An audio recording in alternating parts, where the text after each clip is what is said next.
right? And so we're going to spend today really focused on the loss prevention, shrink part of self-service within your stores. So those of you that are existing Toshiba customers, thank you, appreciate your business.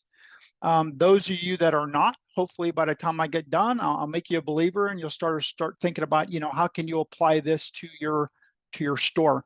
Normally when we do these webinars every month, we kind of flip-flop, right? Sometimes we do, okay, why self-checkout? This would be for people that don't have it yet. So if you haven't heard that yet, please get with Angel and the team and get scheduled to attend one of those. And then on the off months, we'll normally do self-checkout best practices. So these are things that we've learned over 20 or 30 years of doing self-service. And, how do you implement self-checkout the right way? This one's a little different. This one we decided to really do a subset and really just hone in on loss prevention, shrink. How do you prevent it in a self-service environment? So like she said, I'm going to cover some charts. These will be available for you if you ask for them.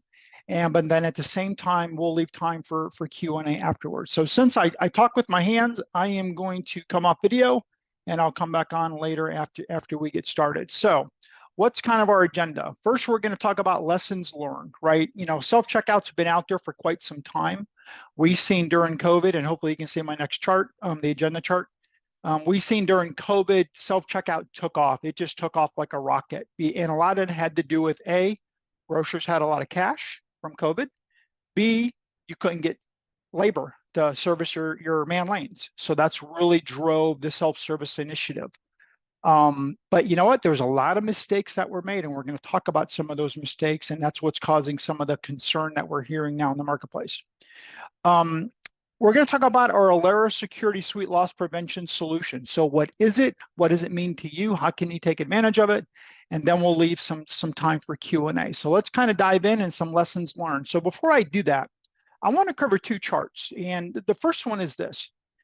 Whether you believe it or not, self-checkout continues to grow, right? We know that about 94% of grocers are either doing self-checkout or plan to do it in the future, which leaves about 6%. And those 6% are kind of still on the fence, right? It could be A, they think their customers are different and they're all about, they as a retailer, right? You may think about you're all about customer service. And at the end of the day, if you do self-checkout right, you're going to provide better customer service to your shoppers than if you didn't offer that option at all. So again, self-checkout continues to grow for those that do it correctly. And the way you do it correctly is this. You want to provide your shoppers control of the transaction, right? Give them that opportunity to control that transaction, control the products if they want to, right? Give them the privacy to check out however they want to. So if there may be personal hygiene items, let them go use the self-checkout. And I think the biggest one is choices, right? What do I mean by choices? Well, think about it, right? When you go to any place, if you're given choices, that allows you to have the empowerment to select what you want to do, where you want to go. Well, you know what? Your stores are no different. By giving your shoppers the option to choose a regular man lane or a self-service lane, you're giving that shopper a choice.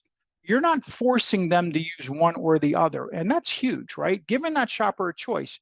So, some people may be against self-service, but at the same time, there's shoppers out there that would prefer self-service, and I'm one of them, right? So giving that shopper a choice is huge. And then at the other side of it is you're going to learn real quick if you haven't experienced this or experienced it the right way. If you do proper best practices at self-checkout, and you have self-checkouts, obviously, you're going to be able to handle those spikes on the front end when you're not fully prepared to handle that spike of business, i.e. you're dragging people from other areas of the store to bail out the front end. So those self-checkouts are going to be able to smooth out that operation.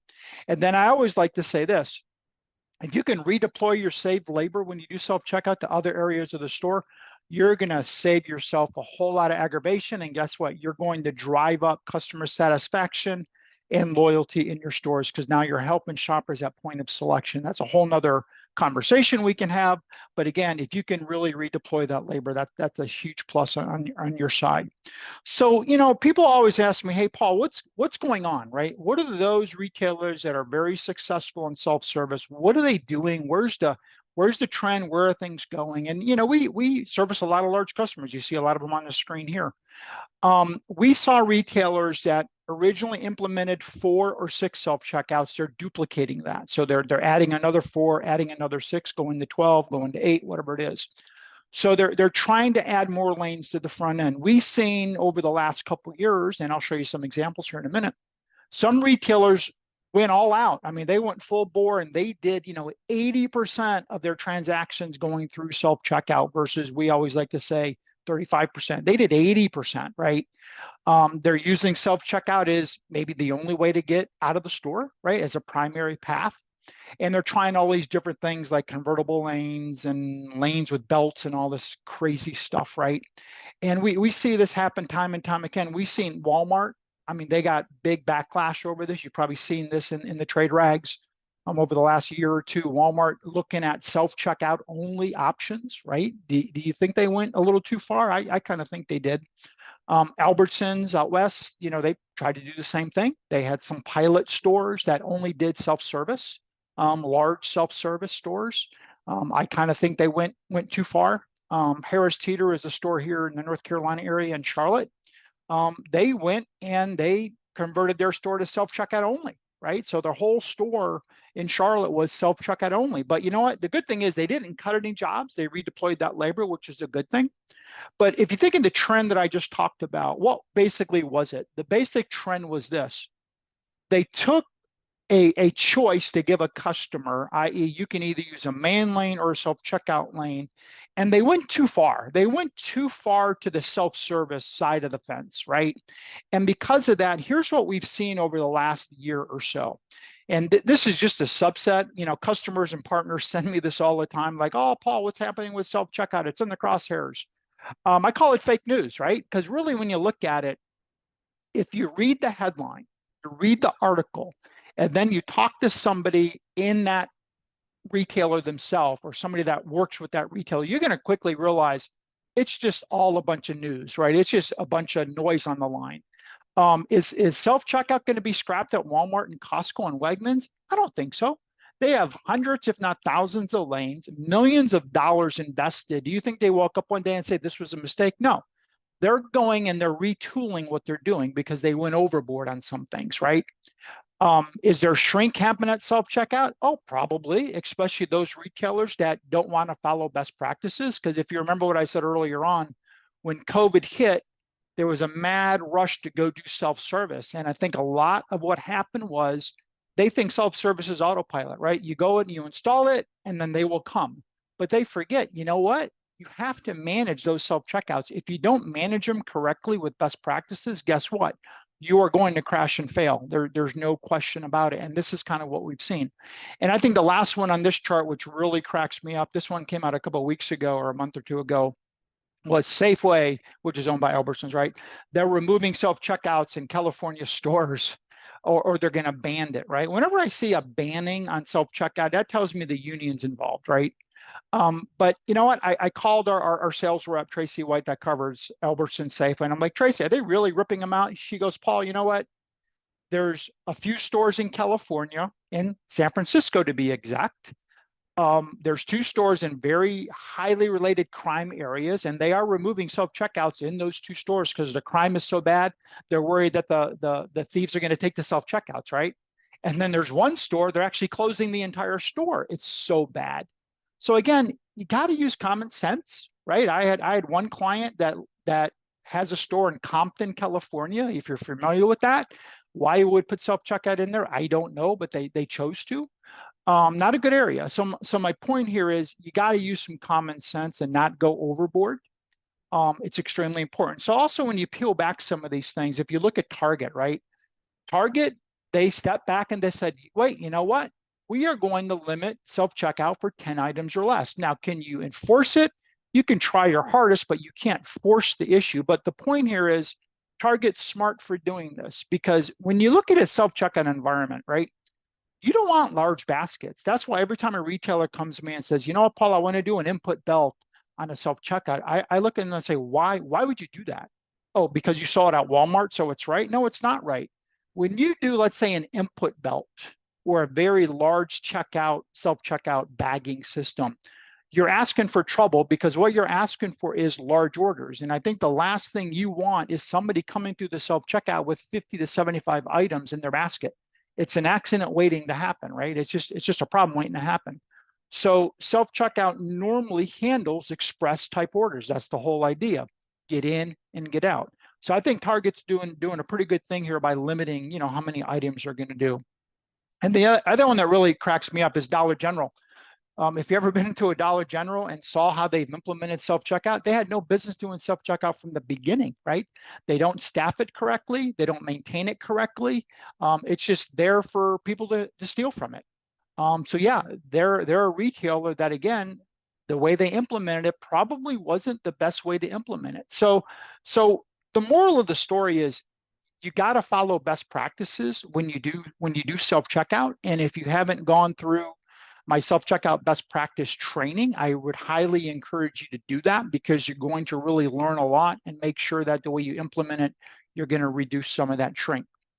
Before I get into my top 10 list, let me tell you, whenever I meet with a retailer and talk about self-checkout, I'll basically tell them that your shrink should either go down, worst case, stay the same, if you implement self-checkout correctly. And people look at me like I'm crazy. Well, think about it. Where does most of your theft come from? Employees. If you can remove a cashier from sweethearting, right, where there's no real security at the POS lane, and you make that shopper, not make the shopper, but allow the shopper to go through a self-checkout that has security built into it, camera systems, AI technology, it's very difficult for them to steal from the lane if you're following best practices, versus a cashier. They can do whatever they want to.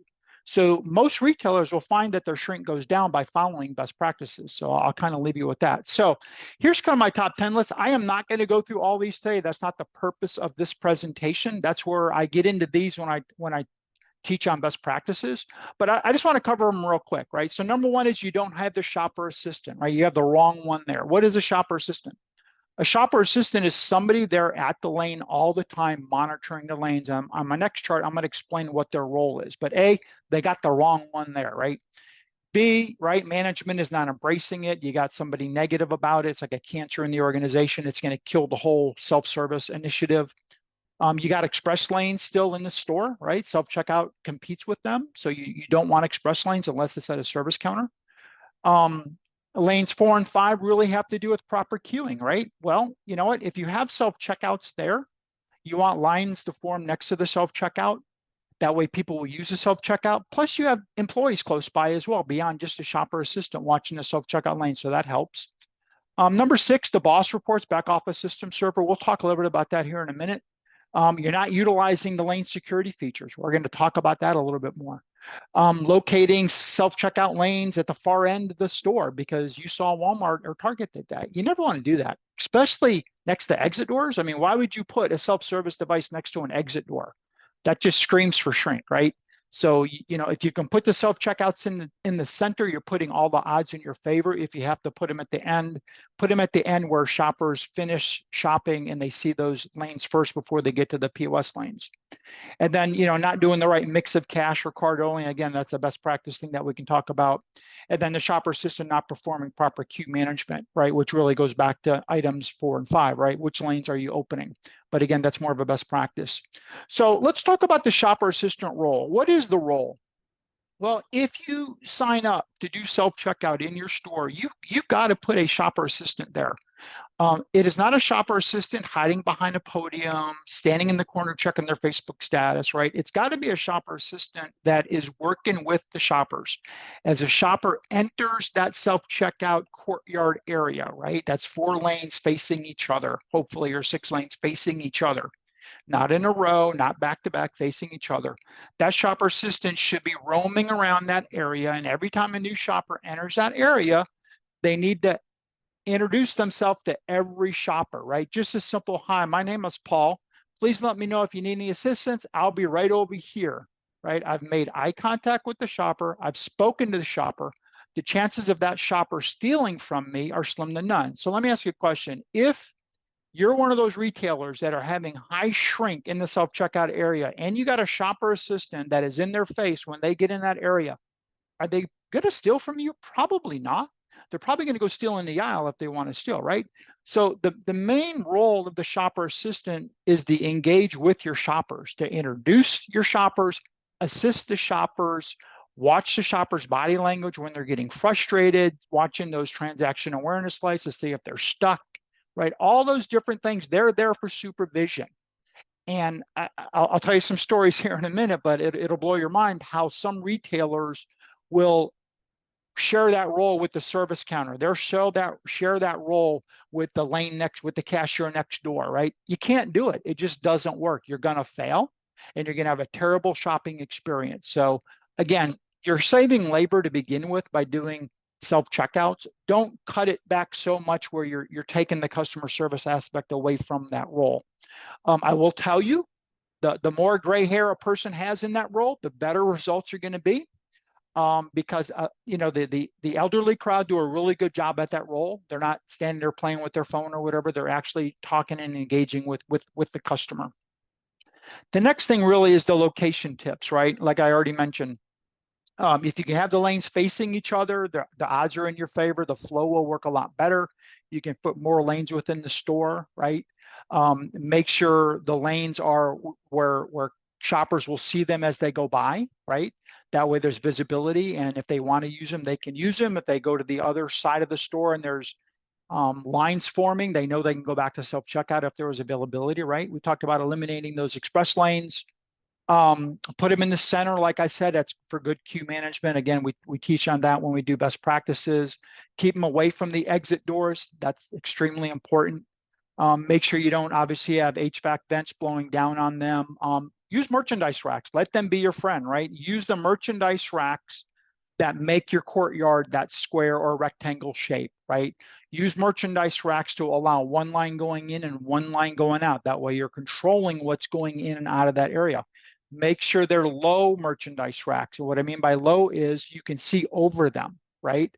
That way employees can see over them, the shoppers can see they're being watched. That is extremely important. And again, you want one line going in, one line going out. I know Walmart, Target do a great job at using merchandise racks to form the courtyard environment and have impulse items next to the lanes. So I would highly encourage you to do that. With our system comes a back office system server, right? Either at the store or at the headquarter level. And that really is to monitor your self-checkouts, right? So again, this is not the presentation to dig into what it does, but one thing it does have is what's called reporting, right? You've got to be looking at the reports. If you don't have somebody monitoring these reports, you're not going to have a good shopping experience because you're probably having interventions and nobody knows what's causing these interventions. You got to look at these reports to figure out what's causing the lane to stop. Is it maybe a packaging issue? It can't scan an item. But more importantly, from a loss prevention perspective, you can start to look at these reports, and STCR can help you do this, and you can tie a couple of the reports together to see if the shopper assistant is trying to steal from you, right, with their friend at the self-checkout. So again, you can use that information that you're going to glean from those reports to get that information. All right, so make sure you're looking at those boss reports. The next thing is security, right? What is security?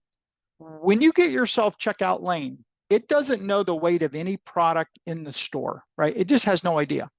So as you go live with the store, it's going to start to learn the weight of every product, right? So as you scan an item, it's going to learn the weight. After 10 good scans of a product, what it's going to do is it's going to take the average weight of that 10 and it's going to put it into the weight database. It's going to give it a range and say, okay, when this UPC comes through and it gets scanned, it's going to weigh between this and this. And when it doesn't, it's going to flag a weight security error and it's going to stop the lane and notify the shopper assistant, okay? So that's the nice thing about the weight security. Now it's smart enough to know that if a shopper, let's say, puts their umbrella in the bagging area, it's going to complain about, hey, unscanned item. As long as they remove that umbrella, it's going to clear the error and you won't get notified. But the thing is, you want the weight security to be turned on, right? Because if not, it's like you're basically giving away your products. I can't tell you how many retailers I meet with and they tell me they turn weight security off. There was one I met with about 2 weeks ago. They actually put a belt on the lane, an input belt on the self-checkout lane. And I was talking to the store associate and I said, what's your take on the belted self-checkout lane, and kind of get their input. Oh, I love it. I'm like, well, why do you love it? She says, well, customers never get stuck. I'm like, what do you mean they don't get stuck? She goes, oh, well, we turned off the weight security, so the lane never stops. They just let shop. So basically you're just giving away free product, right? And they don't think, right? So it's like, why would you turn off weight security to prevent friction at the lane and then complain about shrink? It just doesn't make any sense, right? So the weight security is your secret weapon to make sure that people aren't stealing a blind. So make sure you don't turn it off. I can't tell you how important that is. If you're having a problem with it, that's a different story. Let's go figure out why you're having a problem. Maybe a couple of the products you need to get the weight readjusted, reset on that product, let it learn it again. But again, let the weight security help you reduce the shrink, because that's something you don't have at the POS lane. If you have organic items, right, make sure your quick item lookup screens are very easy to find items within the quick item lookup screens within the flip charts. If you do have organics, I highly recommend that you have multiple ways for the shopper to find the organics. So number one, obviously, is if you have regular bananas and organic bananas, put them next to each other. Make sure the organic bananas say organic. I know by default, we have a word that will come on the screen on the little tile to say organic in red. You probably be better off putting a little organic USDA organic logo, like you see on the screen on the bottom right hand side there, on the button itself, so it sticks out real easy for them to see it. I would have a tab that says organics, right? So again, you're trying to give the shopper the benefit of the doubt of selecting the right organic product, because at the end of the day, most shoppers are going to want to be honest and not get caught stealing at the self-checkout. So give them the benefit of the doubt of finding that product when they're looking through those different flip charts, right? The other area that causes shrink is type 2 barcodes. So we know on a type 2 barcode, let's say a steak, right? The price is embedded inside the barcode. So most self-checkout systems, when you scan the barcode, it doesn't care what the weight is, because we've already told it what the price is, so it's said and done. But with our product, there's two ways to go and validate that product is what we said it was. And A is either you can feed it the scale file so it knows the price per pound, or you can go to the POS server and grab it that way. Make sure you got one of those two things turned on. I would work with STCR, make sure it's there. That way, what happens is it'll instruct a shopper to put, let's say, the steak on the scanner scale. It'll go back to the POS system to find out, okay, what is the price per pound? And then based on that, based on the weight, based on the barcode, it'll match what the price is in the barcode to see if it's correct or not. If not, it'll flag an intervention. So those are just some of the different things that you can do right out of the box. Doesn't take anything extra. It's already included with your self-checkouts. So what causes shrink at the self-checkout? Again, not in any particular order, but let's just go through it real quick. And grade yourself on this, right? No dedicated shopper assistant. So again, you don't have somebody there 100% of the time while those self-checkout lanes are open. You got more than 50% self-checkout lanes on the front end. So again, you're going overboard like some of the early retailers did. Again, I think a good environment is less than 50%, right? Whatever that combination is for your store. Maybe you've turned off weight security. You need to get that thing turned back on, no matter how much friction. If you think about it, right, you got to balance friction and shrink. They go hand in hand. If you limit the friction, you increase the shrink. If you increase the friction, right, you limit the shrink. So you kind of go back and forth. You got to find that happy medium, and that's kind of where we start off when we implement lanes. You're missing a video showing the shopper or large monitors in the SCO area. We'll talk about that a little bit here in a minute. You're not doing the double check on the type 2 barcodes we just talked about. You're not looking at the back office server reports for shopper assistant theft, right? You got lanes next to the exit doors. Don't want to do that. You don't have one entry, one exit from the courtyard. Again, it's just free for all, right? People passing through there. You got confusing quick item lookup screens. You're not calling out organic items on the quick lookup or the tabs. You got not on file, so people are plugging in prices, right? So you don't have a clean item file. You're not implementing the new AI-based solutions, which we'll talk about here in a second. And then, the shopper assistant is not greeting every shopper, right? These are things. So I'm going to tell you a funny story. It's really not funny. It's aggravating. I have a very large retailer, been a customer of ours for 25 plus years. well over 100 stores. And they called me up one time. I kept saying, why don't you buy self-checkouts? And our customers aren't asking for them, more and more upscale. And then finally they called me and said, hey, Paul, you know what? We want to come and hear about your self-checkouts. I'm like, well, what happened? He goes, well, our shoppers are asking for them. I'm like, fantastic. You're finally listening to your shoppers. So they came in for a briefing. They loved it, right? They implemented self-checkout in a few stores. They called me up one day and said, hey, Paul, our shrink is through the roof on self-checkout. I'm like, okay, are you following best practices? Oh, yeah, you taught us, we're following them. Okay, I said, well, let me drive to the store. You're close by. So I got in the car, I drove. I get to the store and I walk in and I see 4 self-checkouts right in front of the exit doors. I'm like, that's not where I suggested you put them. Well, that's where they put them. Strike number 1. So I'm watching, I'm talking to somebody that's working there. I'm like, so how are things going with self-checkouts? And she said, well, you know, it's hard to monitor them when your back's towards them. I'm like, what are you talking about? Your back's towards them. She goes, well, I'm the cashier at this POS lane next to self-checkout and my back's always towards the self-checkout. So I don't know when somebody needs help. I'm like, so are you trying to tell me you have no dedicated shopper assistant? She says, no, we don't. We never have. I'm like, okay, strike number 2. So then I go up to the self-checkout lane and I scan an item and I realize that the lane has white security turned off. So by then the CIO showed up and I said, hey, come over here. Let me show you how you can buy 1, get 10 free. So I scan one item, put it in the bagging area and put 9 others, right? In the bagging area. So he's like, who turned that off? I'm like, I don't know, check with your operations team. But basically operations chose to have the lanes run with security turned off. The retailer chose not to have a dedicated shopper assistant. The retailer chose to have the lanes right in front of the exit door. And then they're going to call and tell me that they have high shrink. So guess what? The retailer was planning to roll out self-checkouts to the entire chain. They canceled the whole project, which I don't blame them. But my point here is this. If you don't follow best practices, you can't complain about shrink because you're going to get shrink. It's just common sense, right? That's what's going to happen.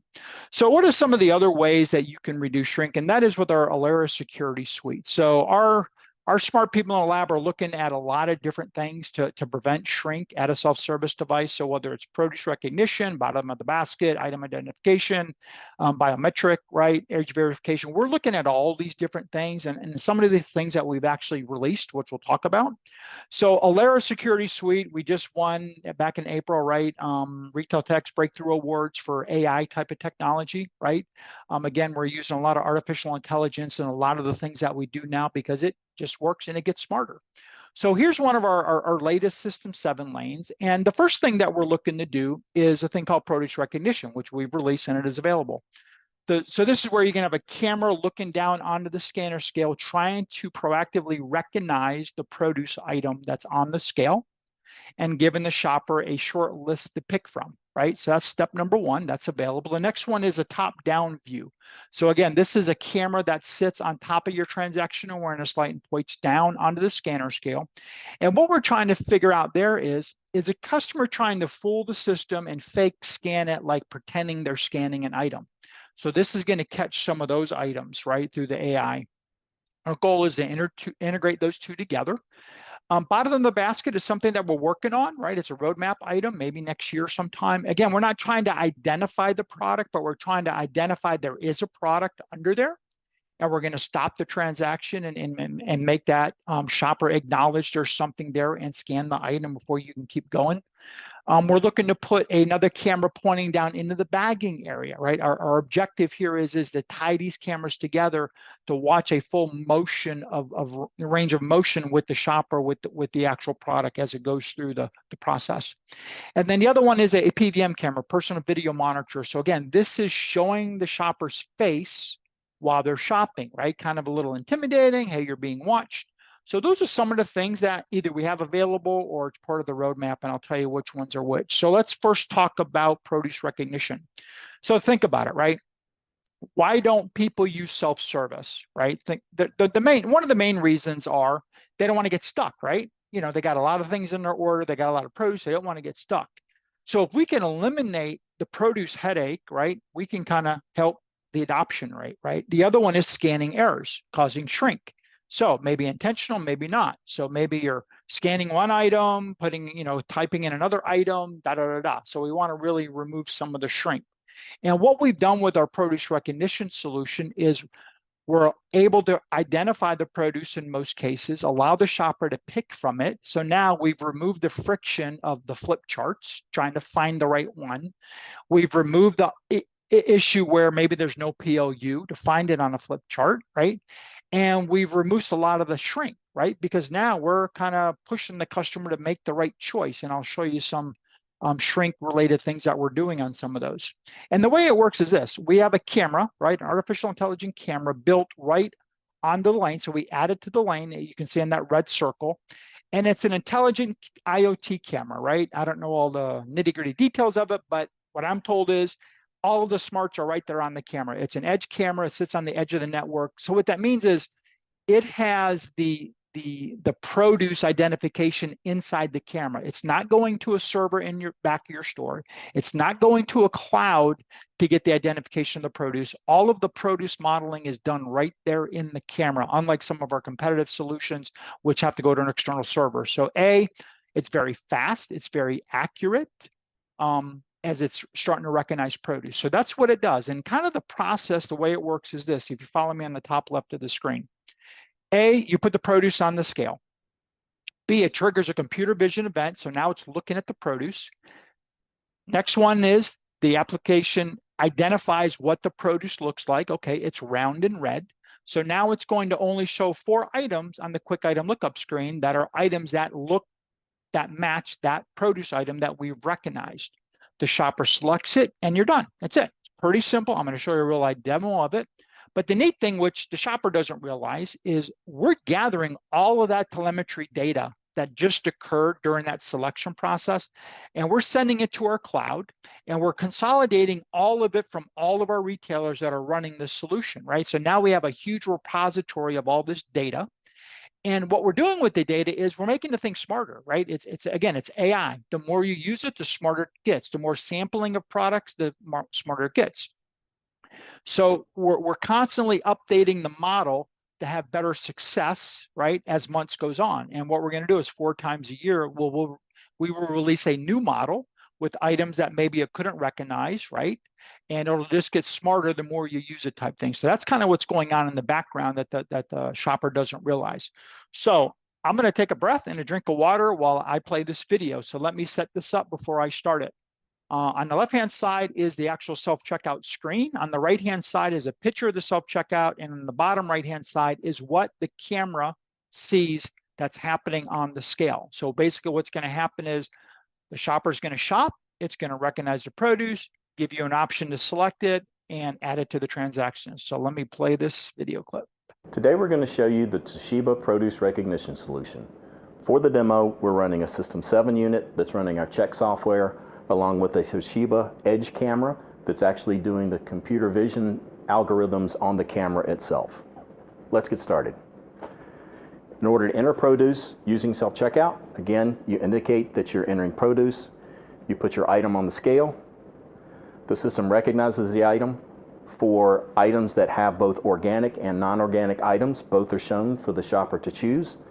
Here, we'll select our bananas, add them to the cart. The solution also works with bags. So here we have an avocado put in a bag. Select produce recognition. The item gets recognized.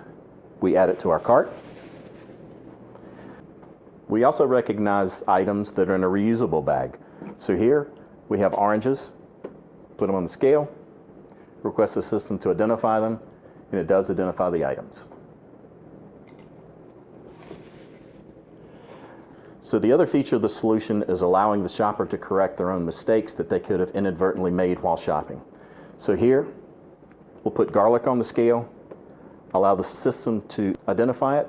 Let's assume the shopper says they don't want to use that item, they want to key the PLU in themselves.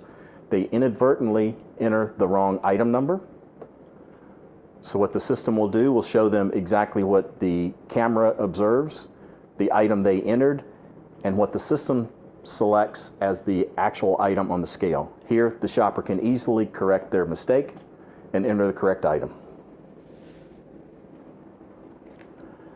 Next, loss prevention in terms of customers that are not making accidental mistakes. In this example, They're trying to purchase a steak for a banana. They put the steak on the scale. Enter the produce. The system does not recognize the item, so the shopper can key in their own item number. So here we're keying in bananas. The system shows what was actually on the scale, the item that the shopper entered, so they know that they've been caught. They can continue down this path and say they want to select the bananas anyway. Once they put the item in the bag, the shopper assistant is called over to be able to address the situation. Once they scan their shopper assistant card, we show the item image of the steak. We show that the shopper entered the banana, so the shopper assistant can void the item at this point in time to continue the transaction. That's Toshiba's produce recognition solution. All right, hopefully that kind of gave you an idea of how much I can save time at the self-checkout and really improve the shopper's experience. If you're using Toshiba Ace in your stores today, the exact same thing you just seen can be implemented at your front end lane as well on the point of sale. So if you're running a DataLogic 9800i with the top-down imaging stock on it, we will put our imaging camera inside that, and it'll run the same EdgeCam software on there to assist the cashier. So instead of the cashier typing in the wrong produce, locating the wrong produce, whatever it is, she can just hit a button, or he can hit a button, and it'll find the produce itself the same way it did at self-checkout. So that is an option. Huge time saver there.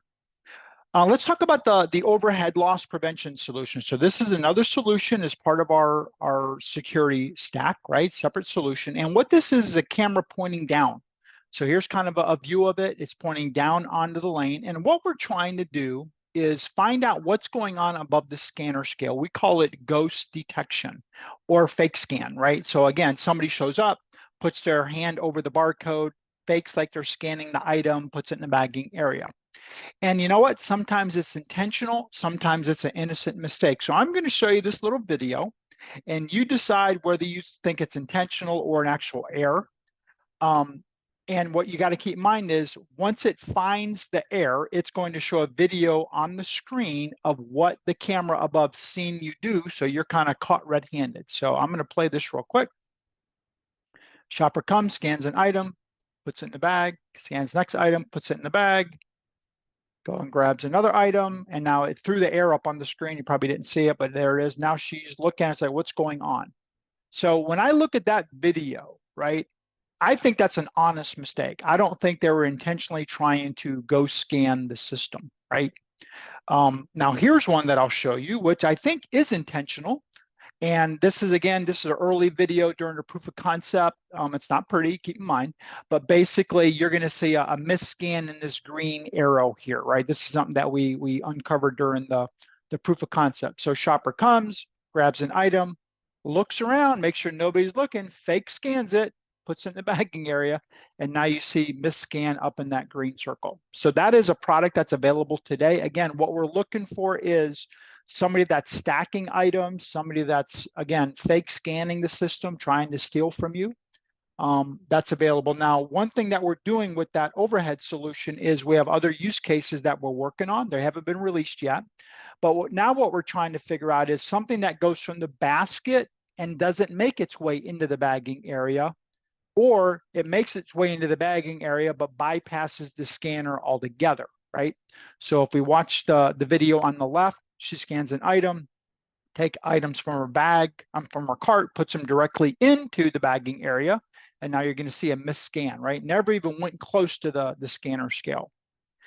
Now, the one on the right is my favorite. It's the hat trick. This person's pretty bold here, grabs an item, scans it, grabs the hat, puts it on her head, forget about scanning it, bagging it, misscan up in that circle. So again, it's catching what's going on. So again, that'll be a future use case, same hardware, just a different software update to make that happen. So really, there's an onboarding process, right? It's not you plug it in and you go. It is all AI technology, whether it's produce rec or loss prevention, the overhead. It's got to learn your environment. It's got to learn the lighting in your store. There's a process that STCR will take you through to onboard you as a client. The system will get installed in pilot stores. You'll kind of run in silent mode for a little while as it captures information. We'll do some tweaking, and then we'll go live, right? Once we go live, We're going to meet with you every single week by phone, and we're going to review some data. We're going to say, okay, you got X number of stores installed. Here's your success rate. Here's how many times it's identifying the products on these lanes. Here's some tweaking that we need to do. So it's going to give you all of the data points you need to really see, hey, is this thing working for me or not, right? That way you can make an intelligent decision if you want to roll it out to the entire chain if you have multiple stores. So again, we provide you all of this information in these dashboards to help you with the justification for that solution. Other things that you can do, and I'll be done here. These are simple things. These are available today. You can add we have a little video camera monitor that sits right above your screen. You'll need some extra software for that, but that will put a picture of the shopper's face on the actual touchscreen itself. If you want a lower cost solution, you can do this third-party solution with STCR, and it's really just a flat screen with camera that mounts to your transaction awareness light. There's no integration to the POS.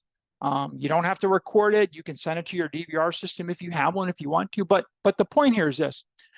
You want the shopper to realize they're being watched somehow, some way, beyond just a human being. You have videos watching them. It's just an intimidation thing. I think you want to do that just from a fail-safe perspective. Other things you can do is, again, identify whether you want employees to use the self-checkouts or not, right? Maybe set up an employee hotline. We talked about having identifiable boundaries with low merchandise racks, right? One entry point. Again, make sure you're using cameras somewhere. If you don't have cameras, make sure you have big flat screens in that area where the shoppers see that they're being watched. Your shopper assistant card, that's the card that the shopper assistant uses to scan in to get access to the lane, to clear interventions and help a customer. Do not share those cards. I can't tell you how many retailers share the card amongst employees. Don't do it. Because if you ever need to go back and see what that shopper assistant did when they scanned the card because you're trying to look for shrink, guess what? You can't do it. You're sharing one card amongst many people. So make sure they all have their own card. And then last but not least, right? This is feedback we've gotten from retailers that have done self-checkout very successfully. We said, you know what, if somebody was new to self-checkout, what advice would you give them? And the advice from these retailers are, you must follow best practices and policies to support your experience, right? Make sure you're reinforcing them. Your success depends on the SA, the shopper assistant, right? Interventions are also key to your success, right? Shoppers want to get through quickly. So make sure your lanes are running optimally, right? Don't force shoppers to use the self-checkout. Give them that choice, right? Let things settle down before you start removing labor from that area. And again, great customer service acts as a theft deterrent, right? So again, you know, thieves don't like to be talked to. They don't want to be spoken to, all that good stuff. Make sure they're in their face. The shopper assistant's in their face talking to them. Make sure self-checkout is accepted by everybody involved. If not, they're going to destroy the whole approach. You got buy-in at all levels. So again, a lot of different things. I know I covered quite a bit, but I wanted to leave some time for Q&A. So I will come off video, and Angel, I'll open up for questions. So we do have a few questions. The first one is, my store currently does not have self-checkout. What would you recommend the best implementation would be to prevent shrink up front?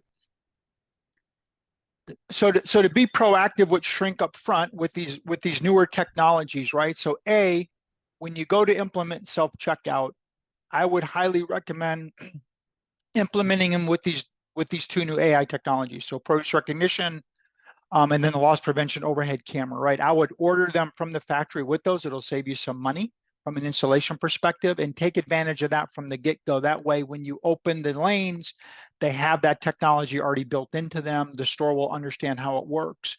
And then as long as you follow best practices, you're gonna have good success when it comes to reduce shrink at those self-checkouts.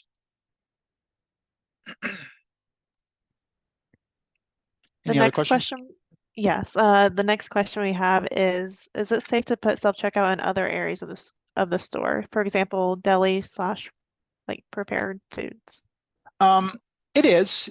We've had several retailers do that. I know Wegmans does that quite a bit.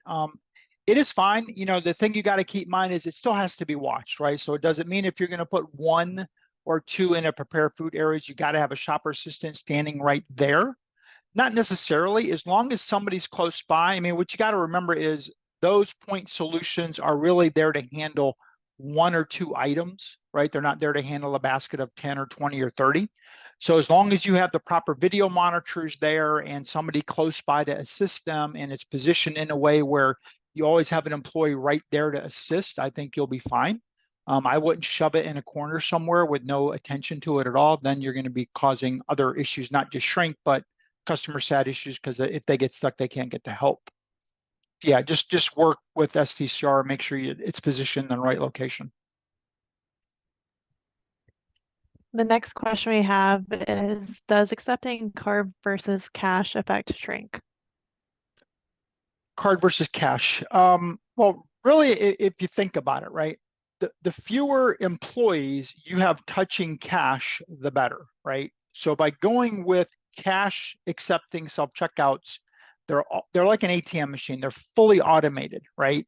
With bill recyclers and coin recyclers. So you'd actually see shrink go down from a cash perspective if you did cash model self-checkouts, because now you have the automation of the cash model doing the counting and accepting of the currency versus a cashier. So yeah, I could see that reducing some shrink when it comes to cash within the store, right? Fewer people touching it. Hope that makes sense. The next question we have is, can I call STCR or Toshiba to move my self-checkouts if they're currently in a bad area? Yeah, absolutely. We have a process for that, and we see this quite often, believe it or not. I think the biggest things that I see is you realize you put them in the wrong spot for whatever reason it is, and STCR can help you with our project managers, move them to the right location, make sure they're going to fit. We'll kind of grid it out for you.